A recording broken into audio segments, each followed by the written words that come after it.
Now we're ready to put everything back together. Now,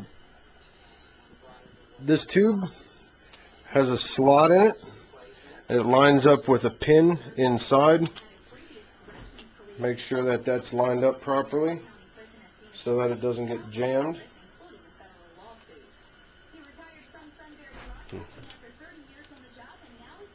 Make sure you have lots of little things to work with because these parts are small. Tucked in there nice and neatly. Fully seated, not caught on the slot.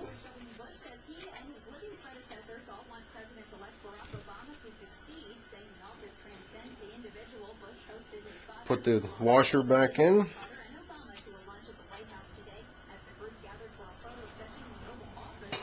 Make sure the jet itself is clean, which this one isn't in really good shape, so a little modified toothbrush here.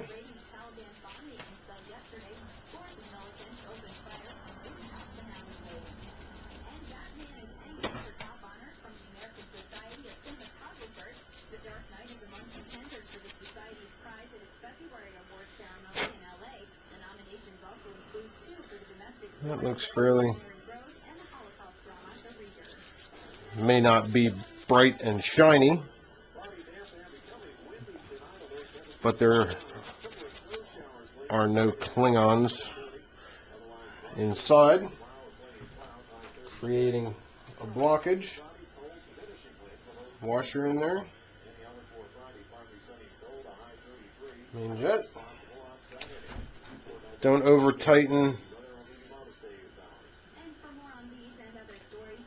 little brass objects, or you will be buying new ones. Alright. Make sure you put your bowl back on the wrong way. The hole lines up with the brass tube.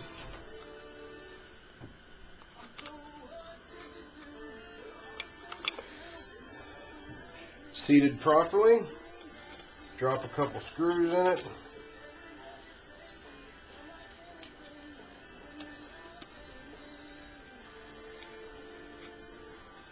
Don't crank the screws too hard. Remember, all these things are made out of brass and aluminum and whatnot, very easily damaged. Make sure there's nothing hanging around in there to cause you problems. Everything looks good. Nothing catching, nothing blocked. No little pieces in there.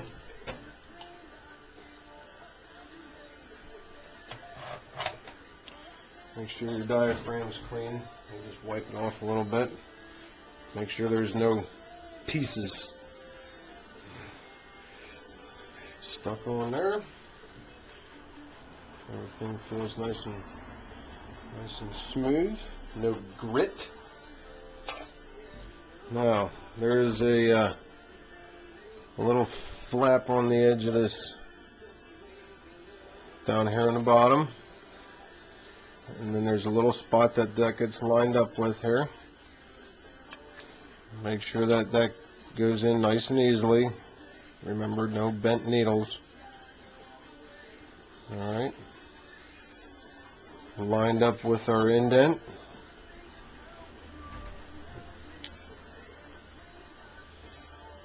Make sure that the edge of the diaphragm is completely in the groove before you try to put the top on, or else it'll get pinched when you put the top on. Spring. Top.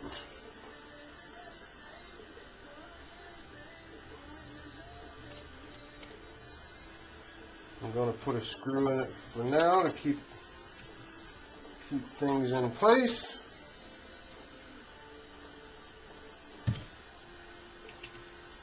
And there you have it.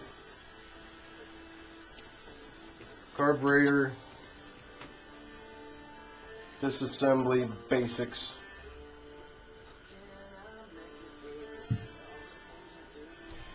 I'm not even going to call that 101 because that's less than 101. Have fun.